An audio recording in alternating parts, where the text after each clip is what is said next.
ಎಲ್ಲರಿಗೂ ನಮಸ್ಕಾರ. ಇವತ್ತು ನಾವು ವೇದಗಳ ಬಗ್ಗೆ ಒಂದು ಆಳವಾದ ನೋಟವನ್ನು ಹರಿಸೋಣ.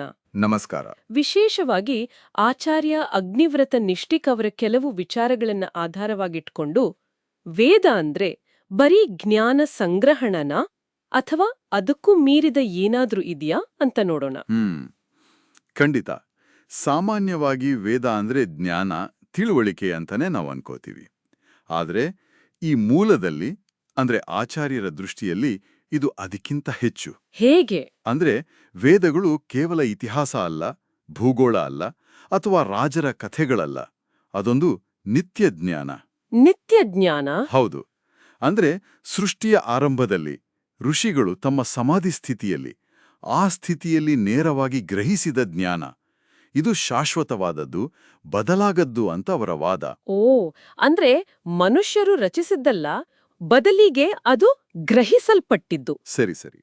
ಮಹರ್ಷಿ ದಯಾನಂದರು ಕೂಡ ವೇದ ಶಬ್ದದ ಬಗ್ಗೆ ಋಗ್ವೇದ ಭಾಷ್ಯ ಭೂಮಿಕೆಯಲ್ಲಿ ಹೇಳಿದ್ದಾರಲ್ವಾ, ಅದ್ರ ಬಗ್ಗೆ ಸ್ವಲ್ಪ. ಹೌದು ಹೌದು. ಮಹರ್ಷಿ ದಯಾನಂದರು ವೇದ ಶಬ್ದಕ್ಕೆ 4 ಮುಖ್ಯ ಅರ್ಥಗಳನ್ನು ಕೊಟ್ಟಿದ್ದಾರೆ.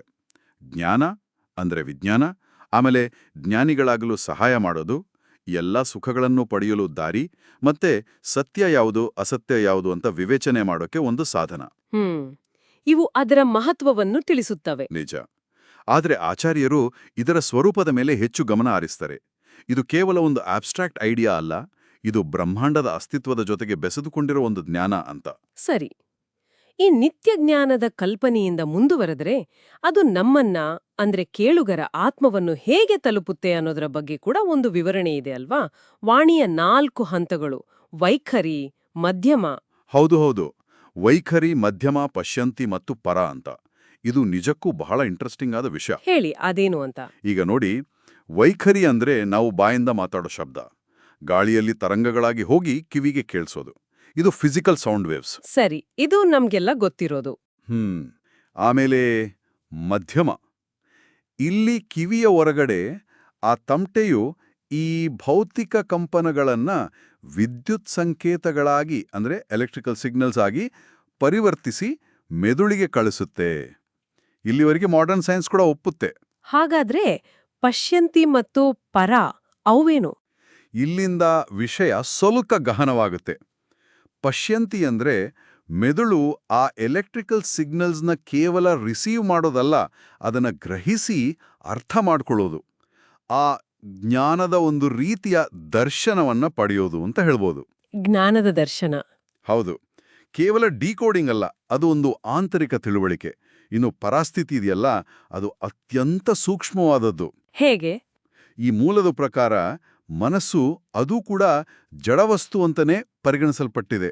ಈ ಪಶ್ಯಂತಿಯಲ್ಲಿ ಗ್ರಹಿಸಿದ ಜ್ಞಾನವನ್ನ ಅಂತಿಮವಾಗಿ ಚೇತನ ಸ್ವರೂಪವಾದ ಆತ್ಮಕ್ಕೆ ತಲುಪಿಸುವ ಒಂದು ಇನ್ಸ್ಟ್ರೂಮೆಂಟ್ ಆಗುತ್ತೆ.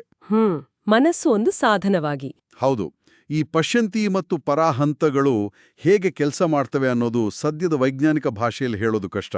ಇದು ಅನುಭವಕ್ಕೆ, ತತ್ವಶಾಸ್ತ್ರಕ್ಕೆ ಸಂಬಂಧಪಟ್ಟಿದ್ದು. ಸರಿ. ಜ್ಞಾನವು ಆತ್ಮವನ್ನು ತಲುಪುವ ಈ ಪ್ರಯಾಣ, ಇದು ಅರ್ಥವಾದ ಮೇಲೆ ಒಂದು ಮುಖ್ಯ ಪ್ರಶ್ನೆ ಬರುತ್ತೆ.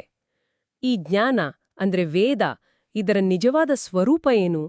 ಇದನ್ನ ದ್ರವ್ಯ ಅಂದ್ರೆ ಸಬ್ಸ್ಟೆನ್ಸ್ ಅಂತ ಕೂಡ ಕರಿಬಹುದು ಅಂತ ಒಂದು ವಾದ ಇದೆಯಲ್ಲ? ಹೌದು. ಅದೇ ಇಲ್ಲಿನ ಪ್ರಮುಖವಾದ ಮತ್ತು ಸ್ವಲ್ಪ ವಿವಾದಾತ್ಮಕ ಅಂತನೂ ಹೇಳಬಹುದಾದ ಅಂಶ. ಜ್ಞಾನ ಅಂದ್ರೆ ಸಾಮಾನ್ಯವಾಗಿ ಅದೊಂದು ಗುಣ ಅಲ್ವಾ, ಕ್ವಾಲಿಟಿ. ಅದನ್ನ ದ್ರವ್ಯ ಅಂದ್ರೆ ಸಬ್ಸ್ಟೆನ್ಸ್ ಅನ್ನೋದು ಹೇಗೆ?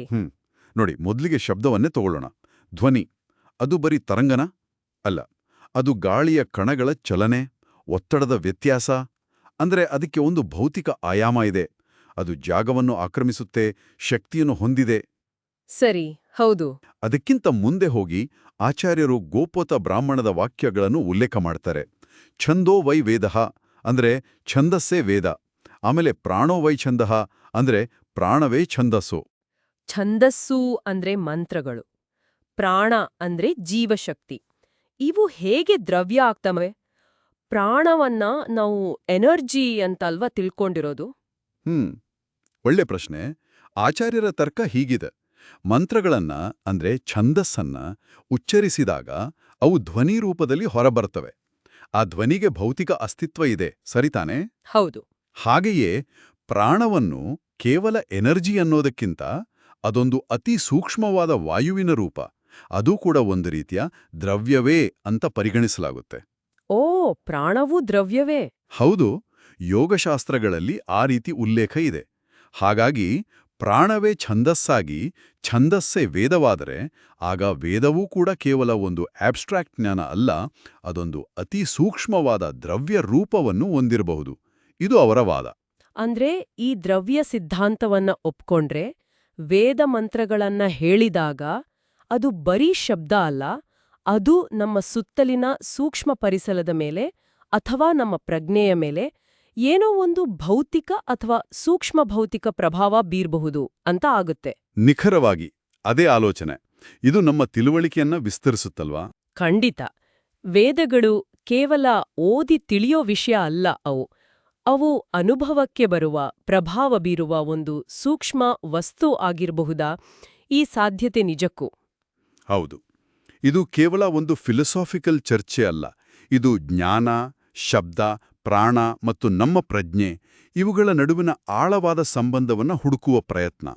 ಹಾಗಾದ್ರೆ ಇವತ್ತಿನ ಈ ಚರ್ಚೆಯಿಂದ ನಾವು ಮುಖ್ಯವಾಗಿ ಗಮನಿಸಬೇಕಾದ ಅಂಶ ಅಂದ್ರೆ, ವೇದಗಳು ಅನ್ನೋದು ಋಷಿಗಳು ಸೃಷ್ಟಿಯ ಮೂಲದಲ್ಲಿ ಗ್ರಹಿಸಿದ ಶಾಶ್ವತ ಜ್ಞಾನ ಅನ್ನೋದರ ಜೊತೆಗೆ ಆ ಜ್ಞಾನ ಕೇವಲ ಒಂದು ಕಲ್ಪನೆ ಅಲ್ಲ, ಅದು ಧ್ವನಿ ಮತ್ತು ಪ್ರಾಣದ ಜೊತೆ ಸೇರಿ ಒಂದು ಸೂಕ್ಷ್ಮವಾದ ದ್ರವ್ಯ ರೂಪವನ್ನು ಹೊಂದಿರಬಹುದು ಅನ್ನೋ ಒಂದು ವಿಶಿಷ್ಟವಾದ ವಾದ. ಹೌದು, ನೀವು ಸರಿಯಾಗಿ ಹೇಳಿದಿರಿ. ಈ ಆಲೋಚನೆ ಜ್ಞಾನಕ್ಕೆ ಒಂದು ರೀತಿಯ ಭೌತಿಕ ಅಥವಾ ಅತಿ ಸೂಕ್ಷ್ಮ ಭೌತಿಕ ಅಸ್ತಿತ್ವ ಇರಬಹುದು ಅನ್ನೋದು, ಇದು ನಿಜಕ್ಕೂ ಚಿಂತನೆಗೆ ಹಚ್ಚುವಂಥದ್ದು. ಹೌದಲ್ವಾ? ಹಾಗಿದ್ರೆ ಒಂದು ಪ್ರಶ್ನೆ ಉಳಿಯುತ್ತೆ. ಜ್ಞಾನಕ್ಕೆ ಈ ರೀತಿ ಭೌತಿಕ ಅಥವಾ ಸೂಕ್ಷ್ಮ ಭೌತಿಕ ಆಯಾಮ ಇರೋದು ಸಾಧ್ಯನಾ? ಒಂದು ವೇಳೆ ಇದು ನಿಜವೇ ಆಗಿದ್ರೆ ಅದರ ಪರಿಣಾಮಗಳೇನಿರ್ಬೋದು? ಜ್ಞಾನವನ್ನ ಶೇಖರಿಸೋದೋ, ಅದನ್ನ ಟ್ರಾನ್ಸ್ಫರ್ ಮಾಡೋದೋ, ಗ್ರಹಿಸೋದೋ, ಇದರ ಬಗ್ಗೆ ನಮ್ಮ ತಿಳುವಳಿಕೆಯೇ ಬದಲಾಗ್ಬೇಕಾಗತ್ತಾ? ಇದು ಮುಂದಿನ ಚಿಂತನೆಗೆ ಒಂದು ದಾರಿ ಮಾಡಿಕೊಡುತ್ತೆ.